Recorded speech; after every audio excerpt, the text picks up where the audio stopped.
নমস্কার। অনেক বছর আগের কথা। বহরমপুর জেলে তখন ফাঁসি হতো। সময় রাত্রি দ্বীপ্রহর, ঘন কৃষ্ণপক্ষের রাত। নিবিড় অন্ধকারে জেলের মধ্যে একটা ঘরে খুনের আসামি কৌশিক গুপ্ত। কি তার পরিচয় কেউ জানে না। তারই খোঁজে এখনকার নাটক তাহার নাম কি রঞ্জনা। রচনা বিধায়ক ভট্টাচার্য, আবহ সন্দীপ দে, কণ্ঠাভিনয় বিরাজমোহন, দেবাশিস বসু, মহাদেব, সুপ্রকাশ ঘোষ, কৌশিক, দীপঙ্কর সেন ও রঞ্জনা অপর্ণা চন্দ। নাটক তাহার নামটি রঞ্জনা।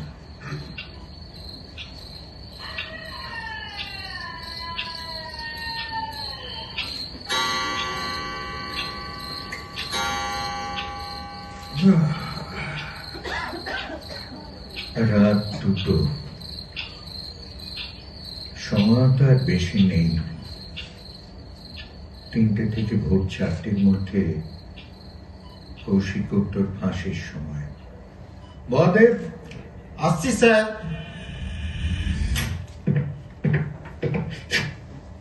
স্যার, ডেপুটি সাহেবের কাছ থেকে কৌশিকের ফাইলটা আমাকে একটু তাড়াতাড়ি দিয়ে যাও তো। ঠিক আছে স্যার।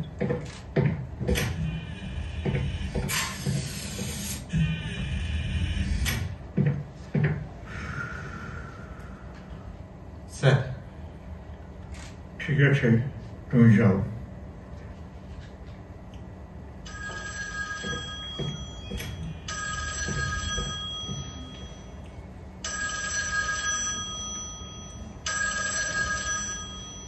ঠিক আছে স্যার। রাত 2টোর সময় টেলিফোন। ডিসগাস্টিং। হ্যালো, কে? হ্যাঁ হ্যাঁ হ্যাঁ, আমি বিরাজমোহন বলছি। আপনি কে বলছেন? ও স্যার, জেল সুপার। নমস্কার। নমস্কার স্যার। কিছু মনে করবেন না, আসলে আমি আপনার গলার স্বরটা ঠিক বুঝতে পারিনি। হ্যাঁ স্যার, হ্যাঁ হ্যাঁ হ্যাঁ হ্যাঁ, আপনি যে মেয়েটিকে এখানে পাঠিয়েছেন, আমি তার সঙ্গে বেশ কিছুক্ষণ কথা বলে অনেক কিছু জানতে পারলাম। আর আপনারই কথা মতো আমি আসামি কৌশিক গুপ্তকে মেয়েটির সঙ্গে কিছুক্ষণ কথাবার্তা বলার ব্যবস্থা করছি। হ্যাঁ হ্যাঁ হ্যাঁ স্যার, এক্ষুনি করছি। জানি স্যার, জানি তো। ভোর 3টে থেকে 4টের মধ্যে কৌশিক গুপ্তর ফাঁসি অবশ্যই হয়ে যাবে। হ্যাঁ স্যার, আর বাকি সব অ্যারেঞ্জমেন্টস আমি কমপ্লিট করে রেখেছি। ওকে ওকে, গুড নাইট স্যার।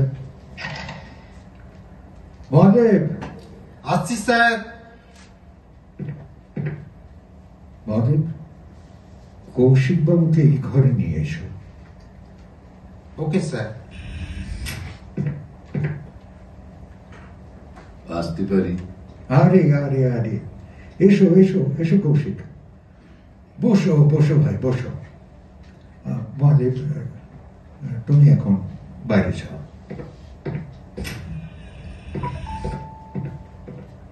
কৌশিক, বলুন। শিলিগুড়ি থেকে একটি অল্প বয়সী মেয়ে, হ্যাঁ মেয়ে, সেখানে এসেছে। সে নিজে জেল সুপারের সঙ্গে প্রায় ঘন্টা 2 কথা বলে তাকে কনভিন্স করে তোমার সঙ্গে দেখা করার, হ্যাঁ, এবং কিছু কথাবার্তা জিজ্ঞেস করবার স্পেশাল পারমিশন পেয়েছে। আমার সঙ্গে? কেন? আসলে তার ধারণা তুমি তার 10 বছর আগের নিরুদ্দেশ হওয়া বড় ভাই, অর্থাৎ সে দাবি করছে সে তোমারই ছোট বোন। বোন? হুম। আপনাকে তো আমি আগেই বলেছি যে আমার মা বাবা ভাই বোন কেউ নেই। I understand. দেখো Kaushik, I can't help.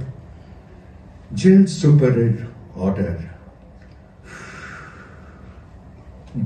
I cannot ডিসওবে। আমি কোনোভাবেই তাকে অমান্য করতে পারব না, মানে আমার একটা কথা। আমি মেয়েটিকে এই ঘরে পাঠিয়ে দিচ্ছি। তোমরা কিছুক্ষণ নিজেদের মধ্যে কথা বলতে পারো মহাদেব। স্যার, মেয়েটিকে এই ঘরে পাঠিয়ে দাও মহাদেব।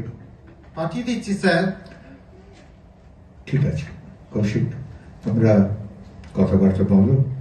আমি পাশের ডেপুটি সাহেবের ঘরে আছি, কেমন? আচ্ছা, ঠিক আছে।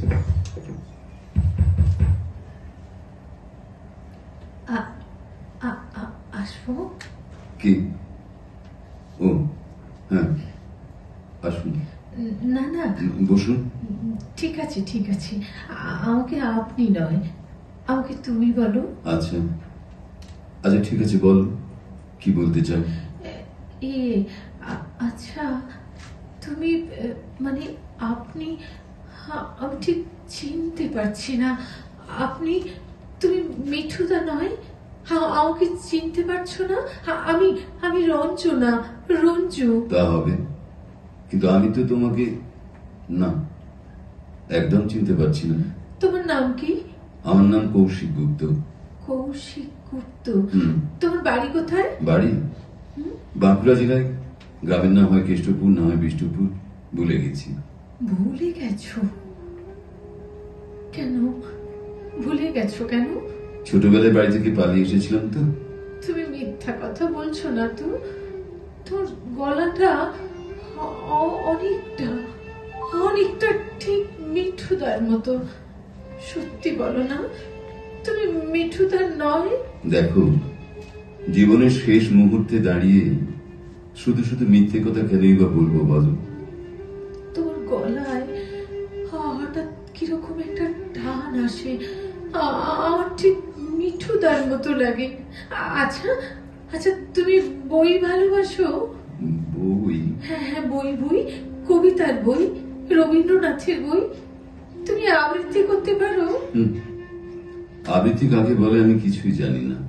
ও, কোন স্কুলে তুমি পড়তে? অতদূর এগোতে পারিনি, পাঠশালা থেকেই পালিয়েছিলাম। তাহলে তুমি লেখাপড়া কিচ্ছু জানো না? কিন্তু জেল সুপারের কাছে যে শুনলাম তুমি একটা বই লিখেছো। লেখাপড়া জানো না তো বই লিখলে কি করে? বাংলাদেশে বই লেখার জন্য লেখাপড়া জানার দরকার হয় নাকি? এই যেমন ভাবে আমি তোমার সঙ্গে কথা বলছি ঠিক তেমনি ভাবেই লিখেছি। আর তাছাড়া মিথ্যে কথা মিষ্টি করে লিখতে কোনো অসুবিধা হয় না। সব মিথ্যে কথা লিখেছো? সব মিথ্যে কথা। কেন লিখলে তবে? কি করব, লোকে তো খুনির জীবনের মধ্যে একটা রোমাঞ্চ খোঁজে, আমিও এটাই বেশি করে লিখে দিয়েছি। ও আচ্ছা, আমি এত কথা জিজ্ঞাসা করছি বলে তুমি রাগ করছো না তো? না না, আমার সঙ্গে কথা বলে তুমি যদি সান্ত্বনা পাও, আমি তাতে বাদ সাধবো কেন বলো? তোমার আরো কিছু জিজ্ঞেস করা থাকলে করো। তুমি বই টই কিচ্ছু পড়োনি? না। ও, তোমার সঙ্গে মিঠুদার কোনো আদর নেই এ কথা আমি বলবো না। আদর নিশ্চয়ই আছে, কিন্তু কিন্তু আমি ঠিক ধরতে পারছি না। মিঠু বুঝি তোমার দাদার ডাক নাম? হ্যাঁ। আচ্ছা আচ্ছা, রবীন্দ্রনাথের কোনো কবিতা তোমার মুখস্থ আছে? কবিতা? বললাম তো আমি এসব কিছুই জানি না।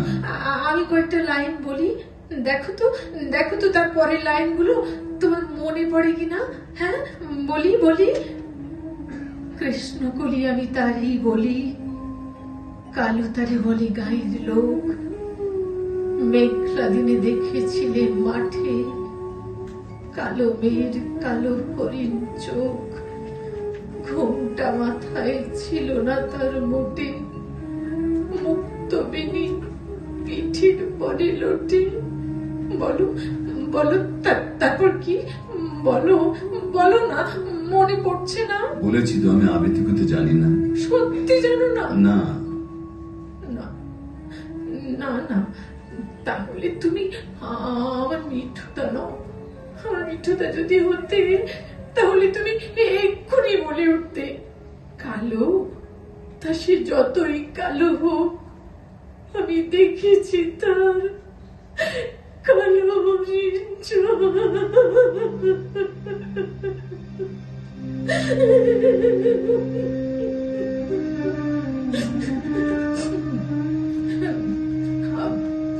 আচ্ছা আচ্ছা, আমি আমি তাহলে যাই। শোনো, তুমি চলে যাচ্ছ? হ্যাঁ, আমি আমি অফিসারকে কথা দিয়েছিলাম, যদি তুমি আমার দাদা না হও, তাহলে অনর্থক সময় নষ্ট করবো না। একটু দাঁড়াও। এতক্ষণ তো তুমি আমাকে অনেক কিছু জিজ্ঞাসা করলে, এবার আমি তোমাকে দু একটা কথা জিজ্ঞাসা করি। তুমি তুমি আমাকে কি জিজ্ঞাসা করবে? তুমি তো কিছুই জানো না, আমাকে তো চেনোই না তুমি। হ্যাঁ, সে কথা সত্যি, তবু জিজ্ঞাসা করি, কেমন? বেশ, করো। আচ্ছা, না দাঁড়াও দাঁড়াও, আগে আগে ওই জানলাটা বন্ধ করে দিয়ে আসি। আমি কথা বলবো আর পিছনে ওই জানলার ভিতর দিয়ে ফাঁসি কাঠটা হাঁ করে আমার দিকে চেয়ে থাকবে, তা তো হয় না। এইবার ঠিক আছে। আচ্ছা, একটা কথা আমি কিছুতেই বুঝতে পারছি না, শিলিগুড়ি থেকে বহরমপুর এতটা দূরের পথ, তোমার বাবা মা নিজেরা না এসে এই রাত দুপুরে কোন আক্কেলে তোমার মতো একটা ছোট্ট মেয়েকে এত দূরে একলা পাঠিয়ে দিলেন? বাবা নেই আমার, ও, আর মা পিছনে পড়ে আছে, উঠবার ক্ষমতাই নেই তার। ও, তোমার দাদার ডাক নাম কি বললে? মিঠু না? হ্যাঁ, হ্যাঁ, দাদা সেই যে 16 বছর বয়সে নিজে রোজগার করবে বলে বাড়ি থেকে চলে গেছে, আর ফেরেনি। তার জন্যই তো ভেবে ভেবে আজ মরতে বসেছে। আমি ভাবছি বাড়ি ফিরে গিয়ে মাকে কি বলবো, কেন যে মিঠুদা এমন করলো, কোথায় যে গেল। কি সুন্দর আবৃত্তি করতো জানো, প্রত্যেক দিন আমার ঘুমোবার আগে আমার মাথায় হাত বুলিয়ে দিতে দিতে একটি কবিতায় আবৃত্তি করতো মিঠুদা। সেই যে আমরা দুজনে একটি গায়ে থাকি, সেই আমাদের একটি মাত্র সুখ। ওই কবিতাটার সঙ্গে না জানো, আমাদের গ্রামের আশ্চর্য মিল আছে। আমাদের গায়ের নামও খঞ্জনা, তার পাশ দিয়ে যে নদীটা বয়ে গেছে, সেই নদীর নামও অঞ্জনা। আর আর তাই তো আদর করে দাদা আমার নাম রেখেছিল রঞ্জনা।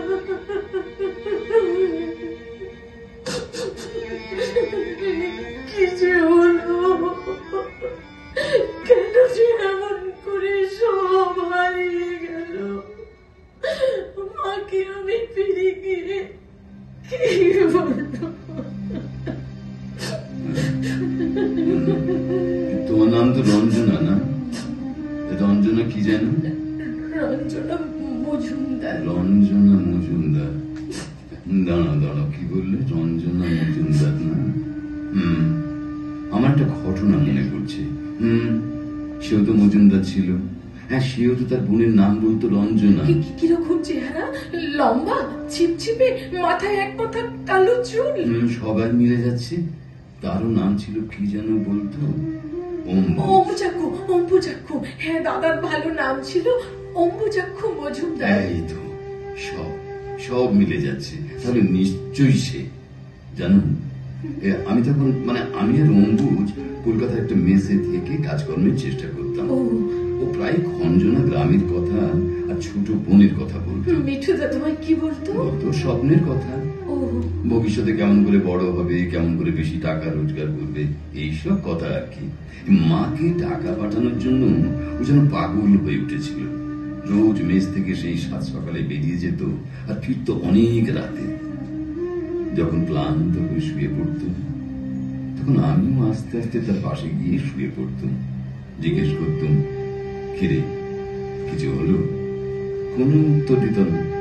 আমি তাকে প্রায় বলতাম, চল না আমাদের আড্ডায়, সেখানে তো নিশ্চয়ই একটা কিছু ব্যবস্থা হয়ে যাবে। কিন্তু কোনো উত্তর দিত না। জানো, অম্বুজ কত চেষ্টা করেছে এই টাকা রোজগারের জন্য। একদিনের একটা ঘটনা তোমায় বলি, শোনো। কলকাতার কলেজ স্ট্রিটের মোড়ে খুব হইচই, লোকজন চেঁচাচ্ছে, পকেট মার পকেট মার। অম্বুজ ধরা পড়েছে। পকেট মারতে গিয়ে না না না না, আমার মিঠুদা কিছুতেই এমন কাজ করতে পারে না। আমার মিঠুদা কখনো পকেট মারতেই পারে না, কখনো না। নিশ্চয়ই পারেন। তোমার মিঠুদা কোনো মতে পকেট মারতেই পারে না। আমি জানি অম্বুজ এ কাজ করতেই পারে না, কিন্তু শহরের লোক তাকেই দোষী সাব্যস্ত করে পুলিশের হাতে ধরিয়ে দিল। তারপর আর কি, পুলিশ অম্বুজকে ছেড়ে দিল। হ্যাঁ, কারণ কোনো প্রমাণ তো ছিল না। তারপর কি হলো? সেই এক চেষ্টা, কাজ করতে হবে, পয়সা রোজগার করে মা বোনের কাছে পাঠাতে হবে। বোকা অম্বুজ তো জানতো না যে সমাজের রথের চাকা কেমন করে ঘুরিয়ে তবে টাকা তৈরি করতে হয়। একদিন জোর করে আমাদের দলের সর্দার বিলুর কাছে নিয়ে গেল, জানো। কিন্তু সে তো তোমার দাদা, কিছুতেই খারাপ কাজ করে টাকা রোজগার করতে রাজি হলো না। এদিকে মেসের মালিক হুকুম দিল যে 12 ঘন্টার মধ্যে টাকা না দিয়ে মেসে ঢোকাটা হবে। কি করলো তখন মিঠুদা? তোমার মিঠুদা কিছু করেনি, করলো আমি। তুমি? হ্যাঁ, আমার শোবার ঘরে বাঁ পাশে থাকতো সরকারি অফিসের পুরনো বেয়ারা। সেই দিন তার মাসের মাইনের টাকাটা তার সুটকেসের মধ্যে রাখতে দেখেছিল। সেই টাকা তার অবর্তমানে বাক্স ভেঙে মেসের মালিকের হাতে দিয়ে খুব অন্যায় করে বলেছিল, আর কিছুদিন আমাদের থাকতে দিন, আমি নিশ্চয়ই একটা কিছু কাজের জোগাড় করবো। তুমি বলেছিলে? না মানে আমি বলিনি, আমার সামনে তোমার মিঠুদা মালিককে বলেছিল। মিঠুদা বলেছিল? না মানে প্রথমে বলতে চাইনি, আমি তাকে বলতে বলেছিলাম। ও হ্যাঁ, মনে পড়েছে জানো, সেই রাত্রে, অনেক রাত্রে সকলে যখন ঘুমিয়ে, তোমার মিঠুদা একটা আবৃত্তি করেছিল। মিঠুদার আবৃত্তি তুমি শুনেছো? হ্যাঁ, বড় সুন্দর সে আবৃত্তি। এমন আবৃত্তি আমি আর কোথাও শুনিনি, জানো। আমাকেও 2-1টা আবৃত্তি শেখাবার চেষ্টা করেছিল। কোন কবিতা শিখিয়েছিল তোমাকে? এখন সেসব আমার কিছুই মনে নেই, কিন্তু ওই যে একটু আগে তুমি বলছিলে না, ওই আমরা দুজন একটি গায়ে থাকি, ওটা আমি কোনোদিনও শুনিনি। সেদিন রাত্রে কি কবিতা আবৃত্তি করেছিল মিঠুদা? দেখো, আমার সেসব কথাটা তো এখন কিছু মনে নেই, আর তারপরে এত বছর বাদে সেসব মনে রাখা কি সম্ভব? তোমার একটু কিচ্ছু মনে পড়ছে না? দাঁড়াও, একটু মনে করার চেষ্টা করি, জানো। কি যেন বলেছিল? হ্যাঁ, মনে পড়েছে। মৃত্যু করে লুকোচুরি সমস্ত পৃথিবী। দুঃখের দেখেছি নিত্য, পাপের দেখেছি নানা ছলে। হ্যাঁ, ঠিক বলেছ, এই কবিতাটা। দুঃখের দেখেছি নিত্য, পাপের দেখেছি নানা ছলে। অশান্তির ঘূর্ণি দেখি জীবনের স্রোতে বলে বলে। মৃত্যু করে লুকোচুরি সমস্ত পৃথিবী জুড়ি। ভেসে যায় তারা, সরে যায়, জীবনের করে যায় ক্ষণিক বিদ্রোহ। আজ দেখো তাহাদের অগ্রবেদী বিরাট স্বরূপ। তারপরে দাঁড়াও সম্মুখে, বলো অকম্পিত বুকে, তোরে নাহি করি ভয়, এ সংসারে প্রতিদিন তোরে করিয়াছি জয়। কি তোমার গলা যে একেবারে মিঠুদার মতো, ঠিক মিঠুদা যেমন করে বলতো। তুমি তুমি নিশ্চয়ই মিঠুদা না? না না না না, কিছুতেই না। আমি তো বলেছি আমার নাম কৌশিক গুপ্ত, বাবার নাম ঈশ্বর গুপ্ত, বাড়ি বাঁকুড়া জেলার কেষ্টপুরকে বৃষ্টিপুর। ছেলেবেলা আমি বাড়ি থেকে পালিয়ে এসেছিলাম, লেখাপড়া আমি কিচ্ছু জানি না। কখনো আমি তোমার মিঠুদা না, আমার নাম কৌশিক গুপ্ত। ও, তুমি মিঠুদার সঙ্গে এক মেশে ছিলে, তারপর সেখান থেকে আমার মিঠুদা কোথায় গেল জানো? হ্যাঁ জানি, ওই যে পূর্ণ কুম্ভ ওইরকম কি একটা বলে না, পূর্ণ কুম্ভ ওইরকম কি একটা যোগে আমরা সেদিন গঙ্গায় স্নান করতে গেছি। স্নান করে উঠেছি, এমন সময় একটি মেয়ে কোত্থেকে চিৎকার করে কেঁদে উঠলো, ওগো তোমরা কে কোথায় আছো, আমার ছেলে ডুবে গেছে, তাকে খুঁজে এনে দাও না গো। কে একজন বলল, ওই তো দূরে দেখা যাচ্ছে। মানে সেই ছেলে তখন পুরো ডুবেনি, মানে ডুবছে, বাচ্চা ছেলে। অনেকেই লাফিয়ে পড়লো জলে। আমার পাশ থেকে অম্বুজা হঠাৎ লাফিয়ে পড়লো জলে। খুব ভালো সাঁতার জানতো। তারপর কি হলো বলো না, তারপর কি হলো? তারপর সবাই এক এক করে উঠে এলো, কেউ পায়নি সেই মায়ের বাচ্চাটিকে।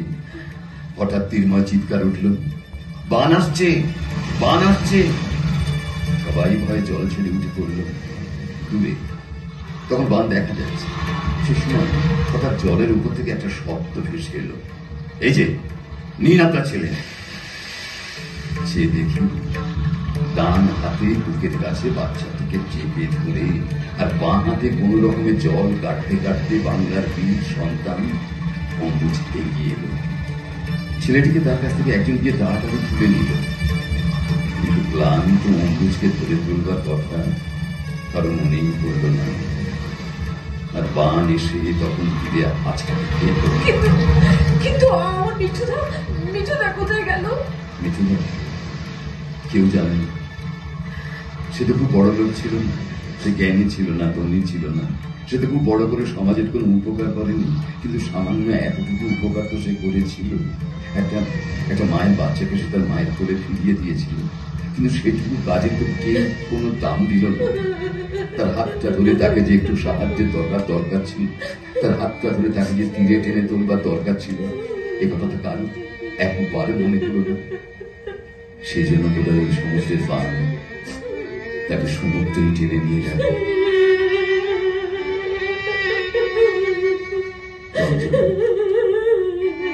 রঞ্জনা কিন্তু ভীষণ বোকা মেয়ে। এত বড় বীর যার ভাই, সে কখনো এমন করে কাঁদতে পারে না, কাঁদা উচিত। রঞ্জনা, মিঠুদার জন্য তোমার গর্ব হচ্ছে না?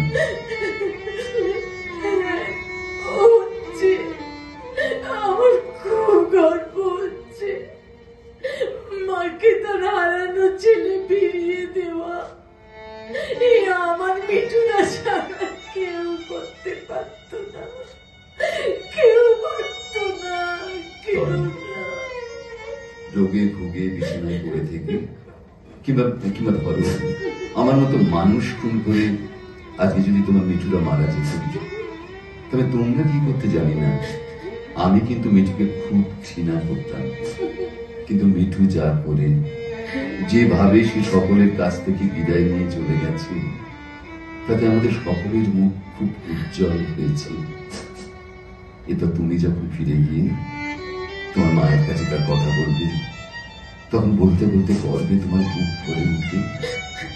আর মা তখন এমন বীর পুত্রকে গর্বে ধরেছিলেন বলে আনন্দের চোখের জল ফেলবে, তাই না? আর তখন সেই মায়ের চোখের জলে আমাদের অম্বুজের স্বর্গে যাবার পথের কুয়াশা একেবারে কেটে যাবে, একেবারে কেটে যাবে। কি তুমি সত্যি বলছো? না, আমার মনে কষ্ট হবে বলে মিঠুদার নামে অমনি একটা গল্প বানিয়ে বানিয়ে বলছো। মিঠু চলে গেছে, আর আমার চলে যাবার প্রায় সময় হয়ে এসেছে। এই সময় আমার সবচেয়ে প্রিয় লোকের নামে মিথ্যে কথা বলে কি হবে বোন? বোন? তুমি আমাকে বোন বললে? তুমি আমার দাদা হলে? হ্যাঁ, বললাম বই কি। মিঠুর বোনের দাদা হওয়ার লোক কি সামলানো যায়? ফিরে গিয়ে মাকে কি বলবো তোমার কথা?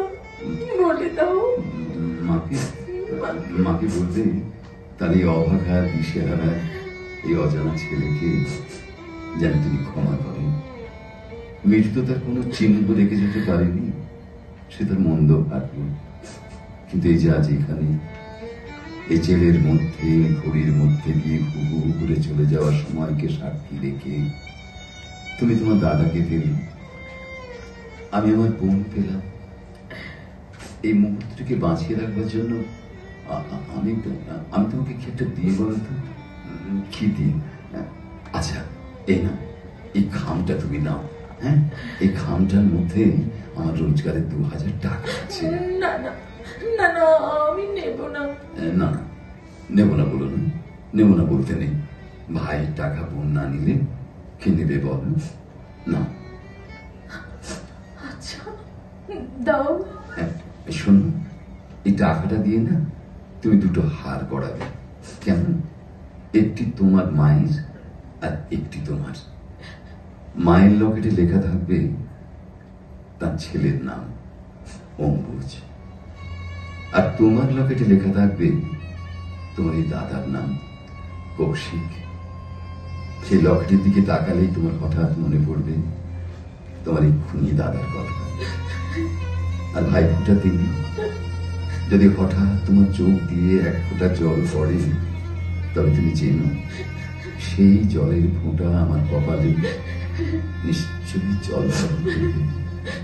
তাই হবে দাদা, তাই হবে। আমি তোমাকে একটু প্রণাম করবো। প্রণাম করবে আমাকে? আচ্ছা আচ্ছা, করো। কিন্তু কিন্তু আমি কি বলে তোমাকে আশীর্বাদ করবো বলো তো? ঠিক আছে, তুমি সাবধানে ফিরে যাও। কেন? তুমি ভালো যাও, তুমি যাও এবার। এসো, আমার সময় হয়ে এলো। যাই, বাড়ি ফিরে গিয়ে আমি মাকে তোমার কথা বলবো, আমার মিঠুদার কথা বলবো। আমি সব কথা বলবো, আমি সব কথা বলবো। আমাদের এই গ্রামের নামটি খঞ্জনা, আমাদের এই নদীর নামটি অঞ্জনা, আমার নাম তো জানে গায়ের 5 জনে, আমাদের সেই তাহার নামটি রঞ্জনা। আমরা দুজন একটি গায়ে থাকি, সেই আমাদের একটি মাত্র সুর। তাদের গাছে গায়ে যে দোয়েলে পাখি, তাহার গানে নাচে আমার বুক। আমাদের এই গ্রামের নামটি খঞ্জনা, আমাদের এই নদীর নামটি অঞ্জনা, আমার নাম তো জানে গ্রামের 5 জনে, আমাদের সেই তাহার নামটি রঞ্জনা।